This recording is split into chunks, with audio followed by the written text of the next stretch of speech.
یوازې چې هلته ولاړ یې دا څه وایئ؟ د دغه انځور په هکله خبرې کوو. ولې نارنجي څه خبره ده؟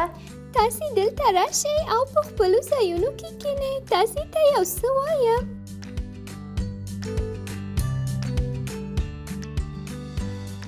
دغه د نارنجي جانې مونږ خو راغلو. تا راته څه ویل؟ هو دا مې ویل چې نن فاطمه داسې خفه معلومیږي. باید پوښتنه یې وکړو. نارنجي رښتیا وایي فاطمې جانې داسې ښکاره ته نه ښکارې. څه در باندې شوي؟ که رښتیا وایم نو لږه خفه یم. ولې خیر خو به وي. د وړې خور مې لاس په قاشقه باندې وسوځېد. په قاشقه یې څنګه لاس وسوځېد؟ سهار مې وړې خور په چای کې قاشقه وهله، نو قاشقه یې په چای کې کېښوده. بیا یې ډوډۍ راواخیسته تر څو قاشقه راپورته کړي. چې قاشقه یې راپورته کړه نو هغه ګرمه وه او زما د وړې خور لاس وسوځېد. همدې ته خفه یم.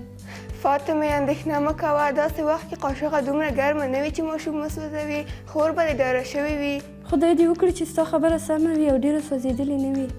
انجونو په تاسې هم کله داسې شوي؟ هو نارنجي، کله کله داسې شوي چې کفګیر مو د دیګ پر سر او یا دیګ کې پریښی او ګرم شوی. بیا مو چې کله لاس وروړی نو لاس مو سوځېدلی. او یا مو کله کړایي په اور ایښي وي. د کوم شی پرته چې لاس وروړو نو کړایي لاستی مو لاس سوځوي.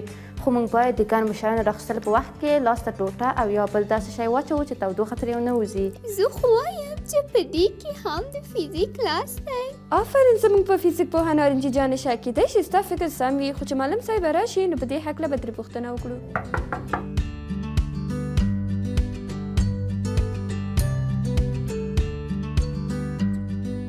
سلام علیکم استاد جانې.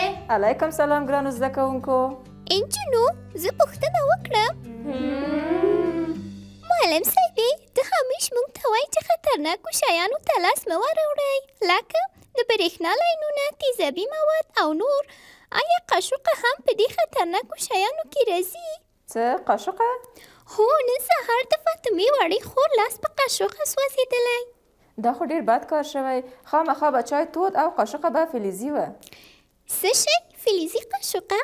ومو لیدل؟ ما درته ویلي وو که نه چې په دې کار کې د فزیک لاس دی.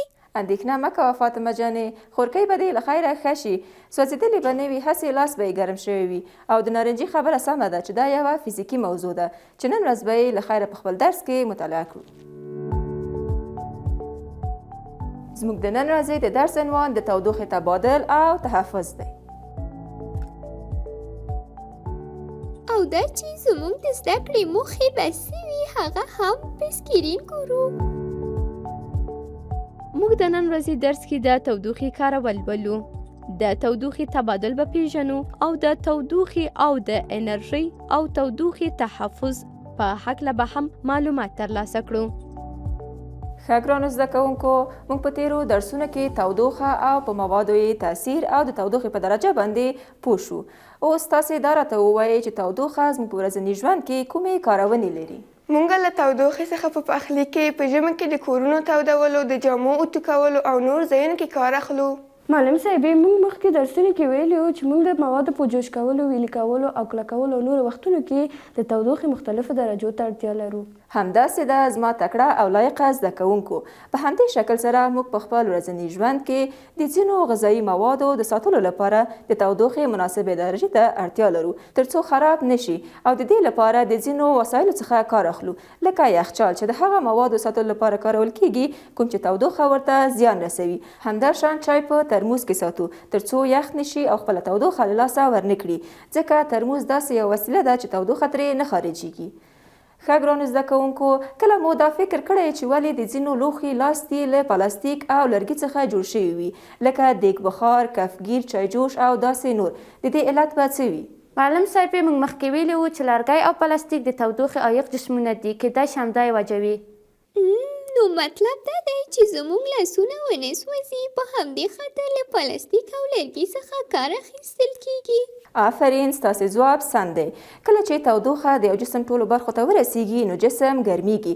په همدې خاطر د ځینو لوښو لکه دیګ بخار، چایجوش، کړایي او داسې نورو لاستي له پلاستیک او لرګي څخه جوړ شوي وي، ځکه پلاستیک او لرګی د تودوخې عایق جسمونه دي، او همدغه عملیه چې تودوخه د یو جسم ټولو برخو ته انتقالیږي د تودوخې تبادل بلل کیږي، چې اوس به دغه عملیه په سکرین باندې وګورو. د یو جسم څخه بل جسم ته او یا له یو لوښي څخه بل لوښي ته د تودوخې لیږد ته د حرارت انتقال ویل کیږي. په یو محیط کې د تودوخې تبادل لپاره د تودوخې سرچینې او د تودوخې د لیږد مناسبې طریقې ته اړتیا ده.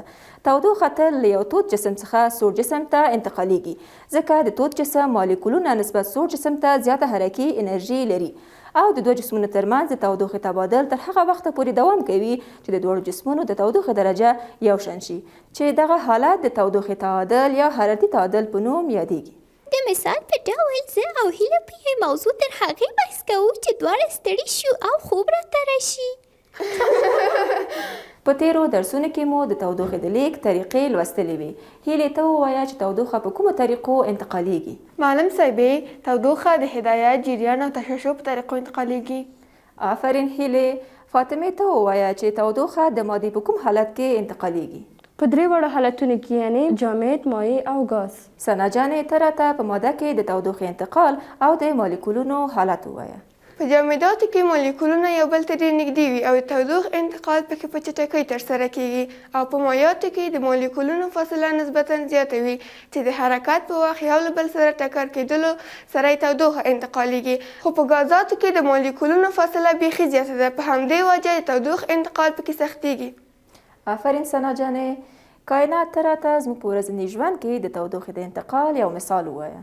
که موږ کړايي په نظر کې ونیسو نو تودوخه له سرچینې څخه کړايي ته انتقالیږي. د هغې له تودېدو سره خواړه پخیږي او په عین وخت کې تودوخه د کړايي لاس ته د هدایت په طریقه انتقالیږي. له دې کبله چې زموږ لاس ونه سوځېږي نو کړايي لاس د پلاستیک یا لرګي څخه جوړ شوی وي. آفرین تکړه نجونو.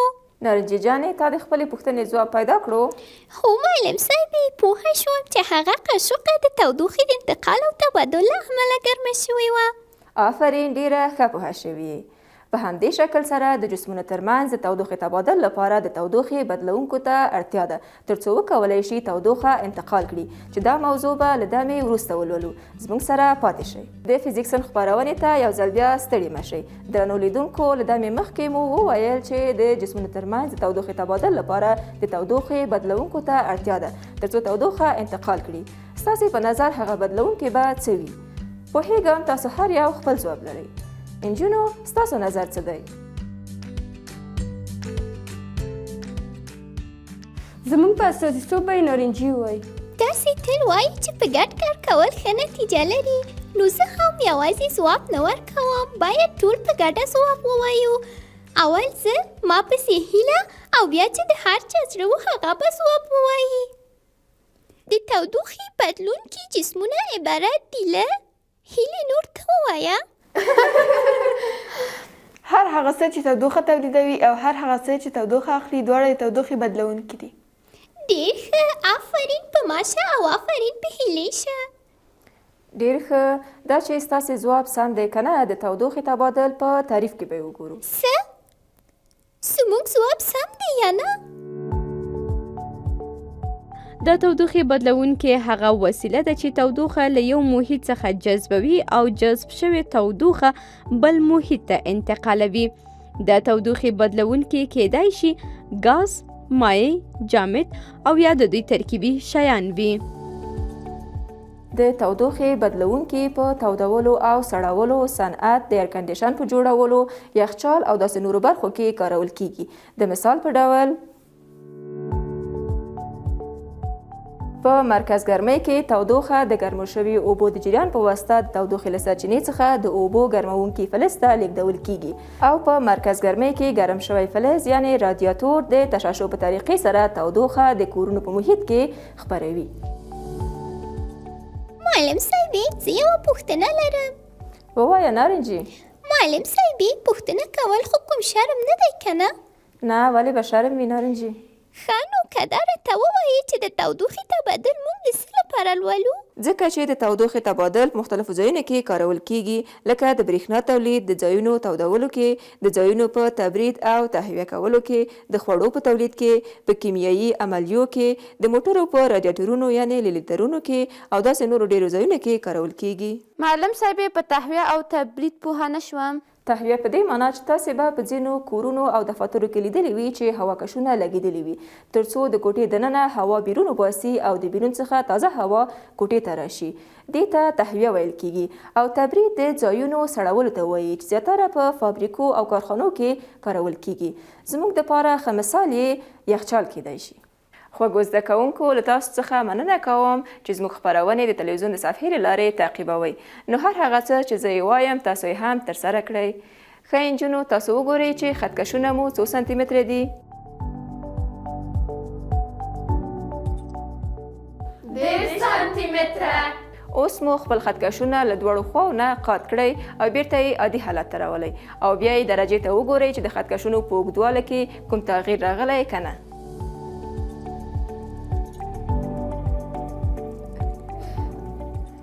نه استاد جانې. څنګه مو چې ولیدل د خطکش موقتي بدلون سره د خطکش په اندازه کې کوم بدلون رانغی.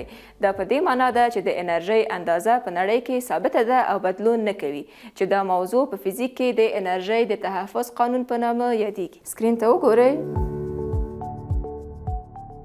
که چیرته دغه سور توپ په ساکن حالت کې پرېږدو او شین توپ ته له یو فاصلې څخه سور توپ خواته حرکت ورکړو نو لکه څنګه چې وینئ سور توپ به په حرکت راشي.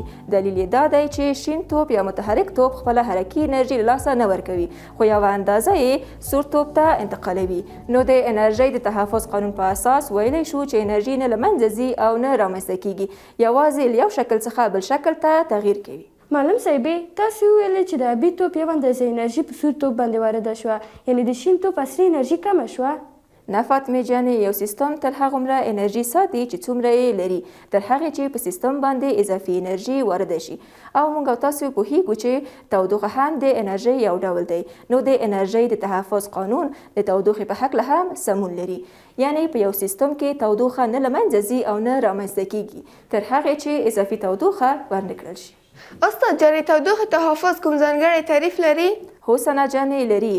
په یو محیط کې د تودوخې درجې ساتل د محیط د عایق کولو په واسطه د تودوخې تحفظ په نوم یادیږي. هیلې ته ووایه چې عایق څه شی و؟ هر هغه څه چې د انرژۍ او کتلې د تېرېدو مخنیوی کوي عایق بلل کیږي او د تودوخې عایق هغې مادې ته ویل کیږي چې د تودوخې انرژۍ له یو محیط څخه بل محیط ته نه پرېږدي. معلم صاحبې تودوخې له عایقونو څخه په څه شي کې کار اخیستل کیږي؟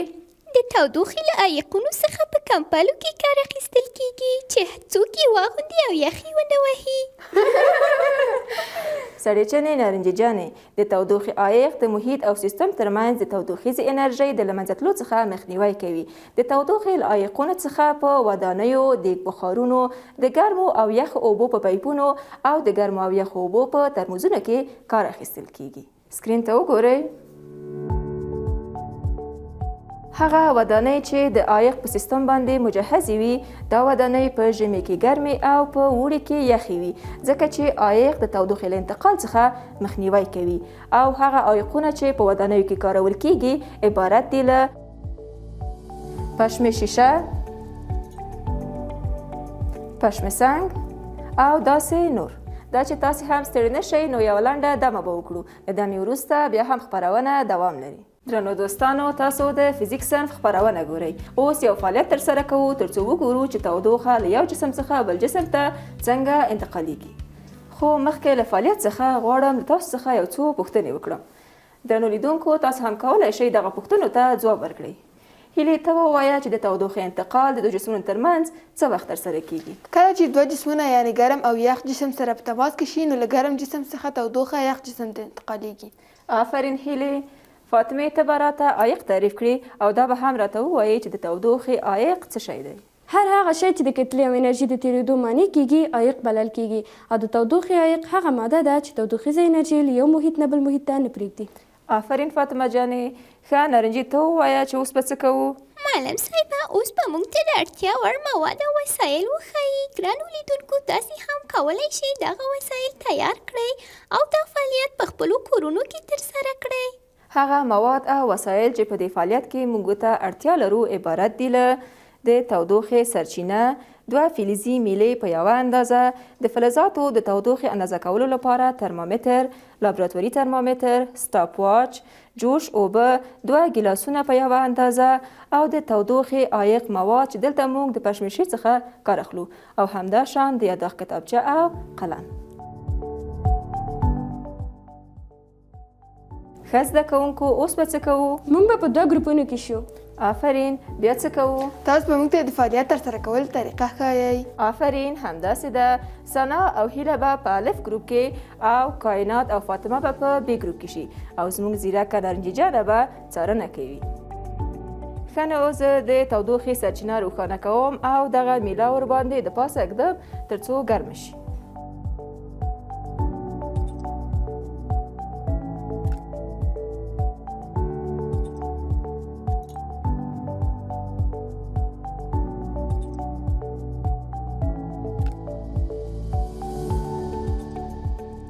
دوهمه میله به په خپل حالت کې پرېږدو.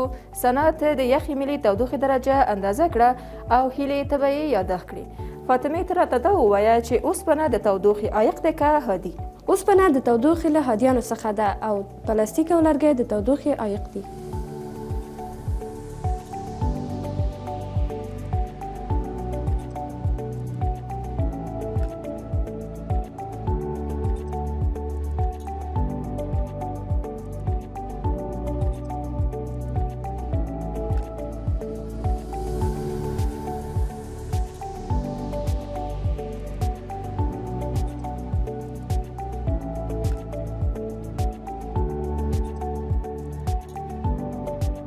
آفرین، اوس به د ګرمې شوې میلې تودوخې درجه اندازه کړو او پس له هغې به ګرمه میله د یخې میلې د پاسه کیږدو.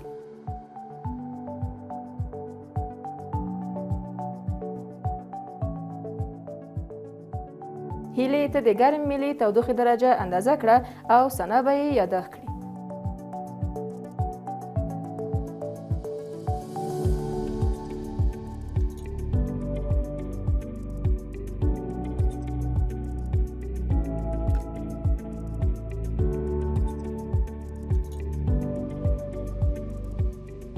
کائنات جانې ته راته دا ووایه چې د تودوخې د انتقال جهت له کوم جسم څخه کوم جسم ته دی؟ د تودوخې د انتقال جهت له تود جسم څخه سوړ جسم ته دی. آفرین، همداسې ده. اوس نو دا ګرمه شوې میله د یخې میلې د پاسه ږدو. ستاسو په نظر څه به پېښ شي؟ خو مخکې له دې چې تاسو خپل نظر ووایئ، درنو لیدونکو تاسو هم کولی شئ دغه تجربې په خپلو کورونو کې عملي کړئ، خو زموږ په څېر د ځان ساتنې ته ډېره پاملرنه کوئ.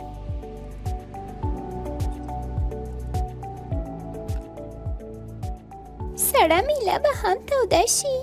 آفرین نارنجي جانې. ثنا ته د یخې میلې تودوخې درجه او هیلې ته د ګرمې میلې تودوخې درجه اندازه کړه او پایلې مو ځان سره یاداښت کړئ.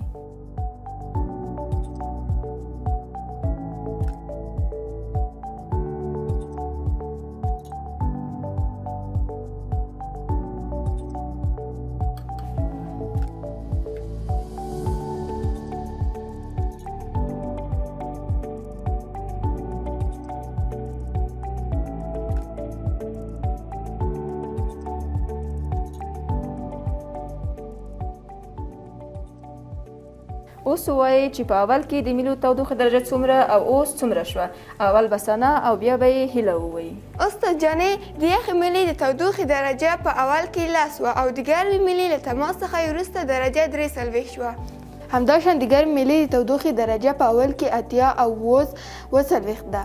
ګرانو زده کوونکو، لکه څنګه مو چې ولیدل تودوخه له ګرمې میلې څخه یخې میلې ته انتقال شوه او د دواړو تودوخې درجه تقریبا یو شان شوه، یعنې د دواړو میلو ترمنځ د تودوخې تعادل رامنځته شو. دا فعالیت موږ ته دا راښیي چې د جسمونو ترمنځ چې د تودوخې مختلفې درجې لري تودوخه انتقالیږي او د تل لپاره د تودوخې انتقال له تود جسم څخه سوړ جسم ته کیږي. فاطمه جانې، ته اوس ګرمې اوبه راواخله او په دواړو ګیلاسونو کې په مساوي اندازه واچوه. کائنات ته د دواړو ګیلاسونو د تودوخې درجه اندازه او یاداښت کړه. دواړه په شریکه یو ګیلاس راواخلئ او په شمې شیشه کې یې تاو کړئ، خو پام کوئ چې لاسونه مو ژوبل نشي.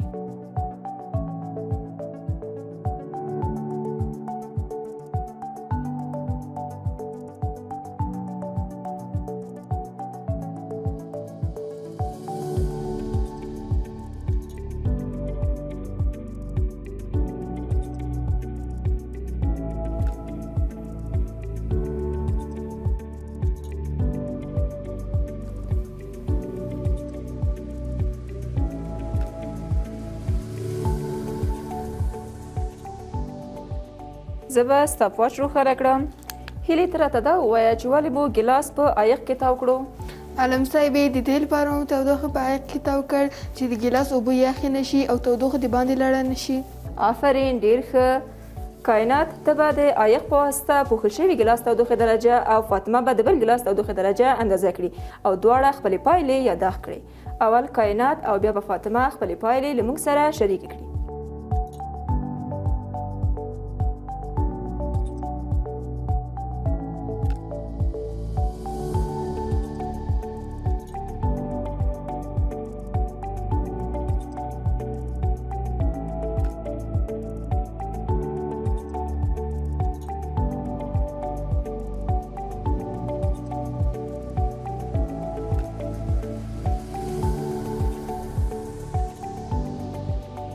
معلم صاحب کله مو چې ګیلاس په عایق نه و پوښلی نو تودوخې درجه یې 8 درجې وه.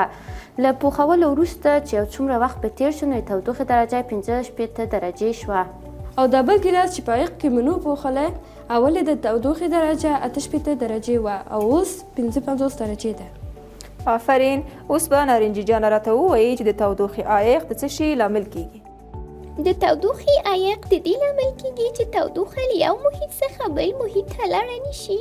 آفرین نارنجي جانې. د دې فعالیت په ترسره کولو سره موږ په دې باندې پوه شو چې د تودوخې په ساتلو کې د عایق اهمیت څه دی او دې پایلې ته ورسېدو چې عایق کولی شي په محیط کې د تودوخې له ضایع کېدو څخه مخنیوی وکړي چې دا موضوع په فزیک کې د انرژۍ د سپمولو په معنا ده. اوس نو د پوښتنو وخت رسېدلی چې د درس په هکله یو څو پوښتنې وکړم. تاسې او لیدونکي کولی شي چې پوښتنو ته ځواب ورکړي تر څو پوهه شم چې په درس باندې څومره پوهې شوي یئ.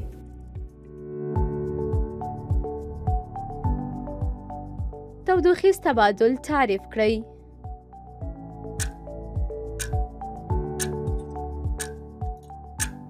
نارنجي. د تودوخې له امله د یو محیط یا یو جسم د حرارت په درجه کې بدلون ته د تودوخې تبادل وایي. له یو محیط څخه بل محیط ته تودوخه په کومو طریقو انتقالیږي؟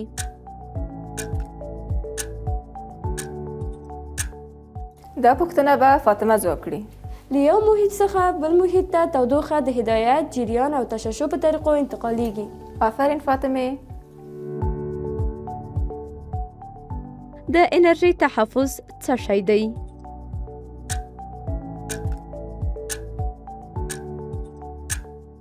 کائنات ستا نوبت دی. د انرژي تحفظ دا بیانوي چې انرژي نه له منځه ځي او نه منځته راځي، یوازې شکل بدلون کوي. ډېر ښه. د تودوخې تحفظ څه شی دی؟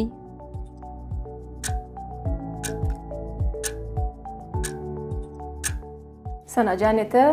د تودوخې تحفظ په یو سیستم کې تودوخه نه له منځه ځي او نه رامنځته کېږي تر هغه چې اضافي تودوخه ورکړل شي. آفرین، سم ځواب. حرارتي عایقونه څه شی دي؟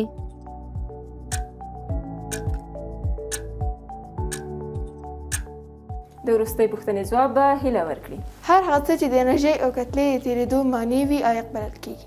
آفرین، ستاسې د ټولو ځوابونه سم وو. نامخدا درس مو ډېر ښه زده کړی. اوس به په ګډه سره د درس لنډیز وګورو. د درس پایلې: د حرارت د لیږد په پایله کې د یو جسم او یا یو محیط د تودوخې درجې بدلون ته د تودوخې انتقال ویل کیږي. د انرژۍ تحفظ قانون دا بیانوي چې انرژي نه له منځه ځي او نه رامنځته کیږي، یوازې شکل یې بدلون کوي. تودوخه د انرژۍ یو ډول دی او همداشان په یو سیستم کې تودوخه نه له منځه ځي او نه رامنځته کیږي تر دې چې اضافي تودوخه ورکړل شي. درنو لیدونکو او د فزیک صنف خپرونې مینوالو، مننه چې تر دې دمه مو زموږ ملتیا وکړه. خدای دې وکړي چې د خپرونې څخه مو ګټه اخیستې وي. تر بلې خپرونې مو په پاک رب سپارو. د الله په امان.